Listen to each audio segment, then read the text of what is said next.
I do really miss the days when the sun came up earlier.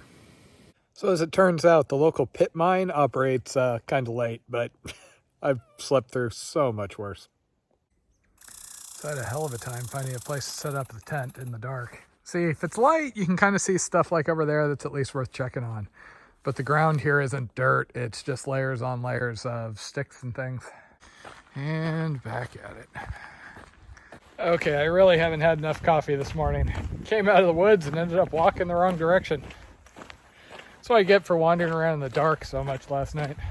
So after crossing the highlands around like Egypt Mountain and whatnot, the last couple of days I went across Little Narrows Ferry last night, and now I'm just doing a little 10-mile hop to get to Iona at the end of this little landmass, and then I have a bridge to get over to the next island, and then I'll be going along the northern coast. I only have a little over 50 miles left until North Sydney. That'll mark the end of the IAT, and then I have a route going north to take me from there to Meat Cove at the northern tip of Nova Scotia, and that'll just be another 105 miles, and then I am done. I keep hearing from people that I'm so close, and yeah, you know, 150 miles in the grand scheme of things when you're hiking around 5,000 is pretty close, but a lot can happen.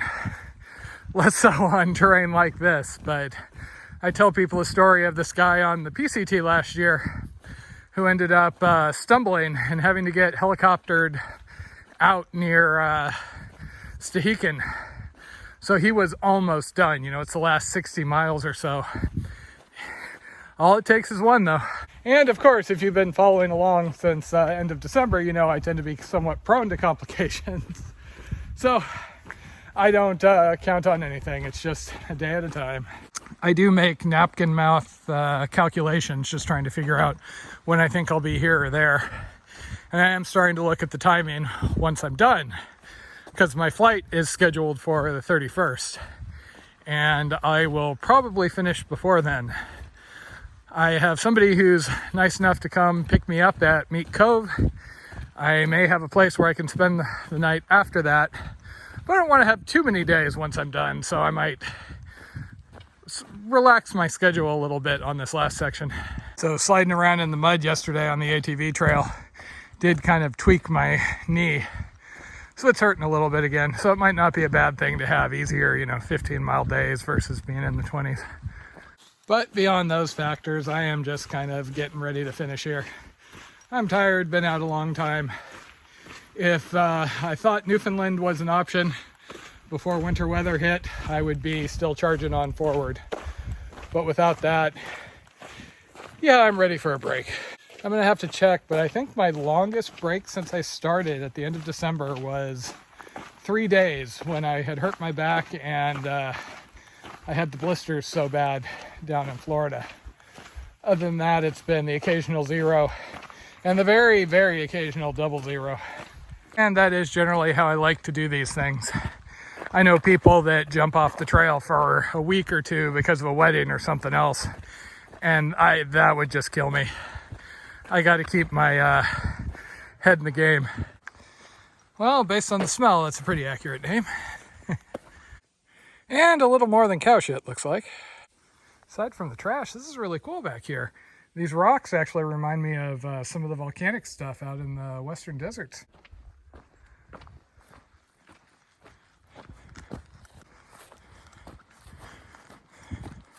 Well now, doesn't that look fun?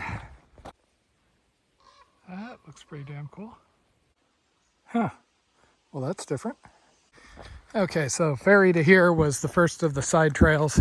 You have the option of going up into the hill on an ATV road, which is what I did, or walking this road. There is another small section, same deal, further on, but I'm gonna have to walk the road because I'm counting on getting to a pub that's along the way, so I can stretch my food a little further.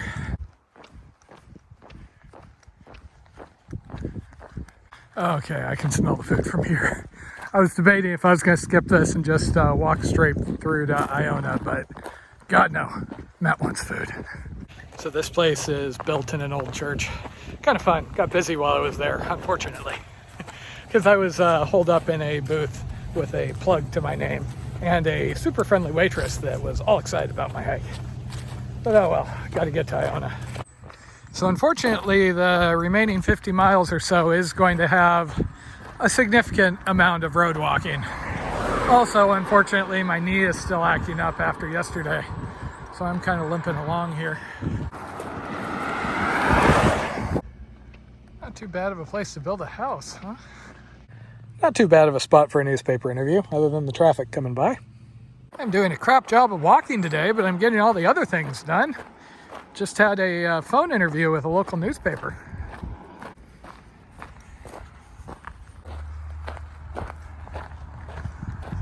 Okay, there's my next bridge. And hopefully there is my pub, because I need a beer or 12. Note that my future self is probably going to be cursing my past self for any decisions around amount of said beer. Actually, future me is quite happy with all my life choices at the moment. Okay, so I really like that pub. They had the beer that I had at Pictou that I enjoyed so much. However, the convenience store just a few hotel rooms down, because they're in like old hotel rooms, had so little stuff. I couldn't find anything I could eat for dinner. Basically, it had a lot of alcohol, which is the one thing I think I've had plenty of right at the moment, and chips.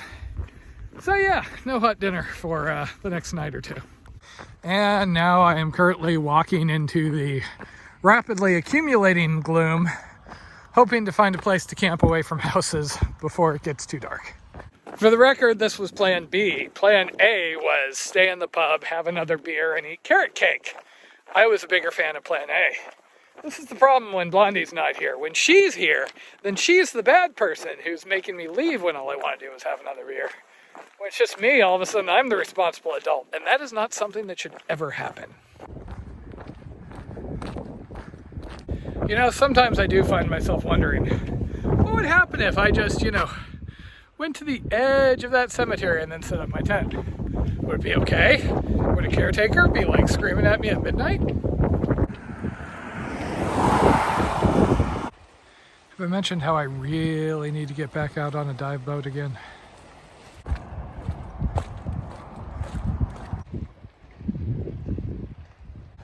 So the bridge is manned at night, apparently. And apparently the guys are watching Buffy the Vampire Slayer.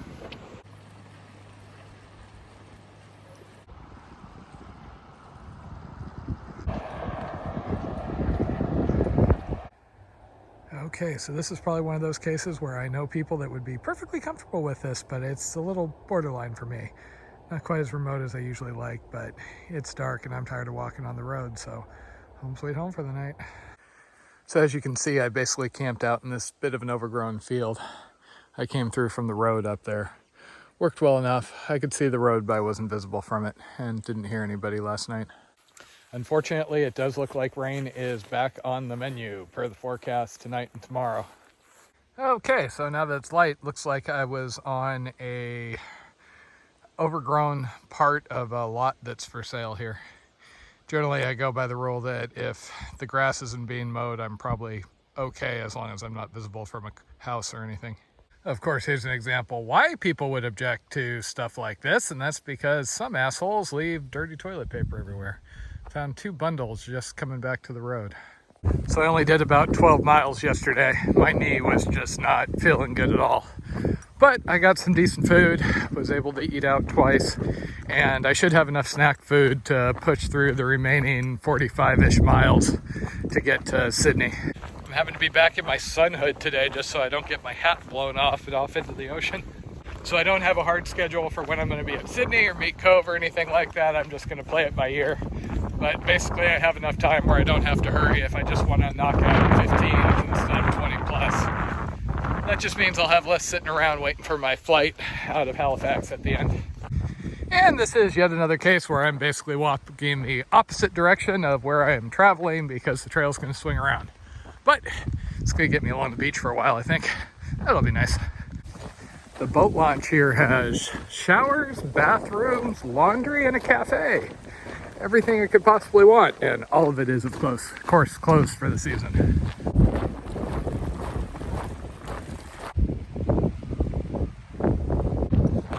I don't think I'd mind living someplace like this.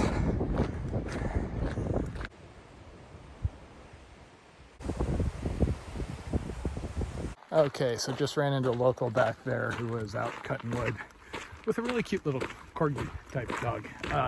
See, I don't hate all dogs, just mean, loud, annoying dogs. Anyway, supposedly there's going to be about a ½ inch of rain today, so that will be fun.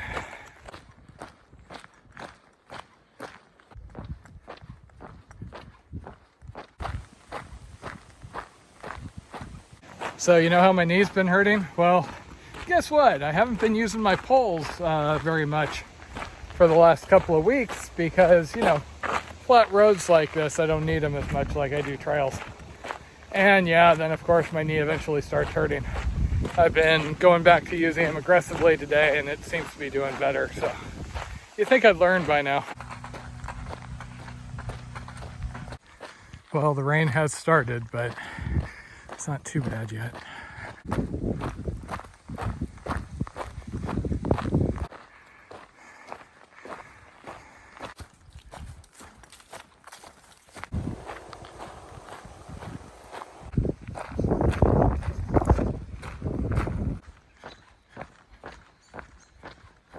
Okay, so I made a hard push and made it here to Flynn's at Beaver Cove at 3 something. So, was able to get some hot food. They closed at 6. So it's now about 4:30. I was able to charge my phone also. Unfortunately, my knee is hurting me kind of like the last couple of days. Hence why I'm sounding a little less than thrilled at the moment. Also, I was able to check the weather forecast again, and it looks like the storm starts at around 9 p.m. and it's going to last until morning sometime. So my plan is to limp on for another hour or two here. About 5.7 miles away, I saw there was a fairly big chunk of forest, so I might see if I can find a spot there. Good news is I'm only about 20 miles or so away from Sydney right now, I think. So if I can get another 5 or so knocked out, that gives me a little fudge to be able to resupply on the way into town, maybe be at a hotel tomorrow night. Current plan is to eat the hotel room cost and take a 0 in Sydney. That was before the knee, but now especially with the knee giving me issues. And then I just have the 105 miles up to Meat Cove to knock out, and I can finally get some rest. So this is parallel in the road. Kind of a shame I can't walk it, but I'm not 100% sure that it's not, you know, an active rail line. I don't want to be listening to my audiobook and get run over. I mean, hell, that'd probably do wonder for my views, you know, posthumously, but meh. Been a fair amount of traffic, mostly going the same direction as me towards Sydney. So I'm currently sitting here waiting just to make sure this spot's good. It's a nice little protected area, other than it seems to be protected by an apple tree, and there are apples falling around here. But that's okay, just as long as it doesn't land in my coffee. Okay, this should be fairly well protected for the storm, other than I am getting pelted by apples, but yeah, home sweet home for the night.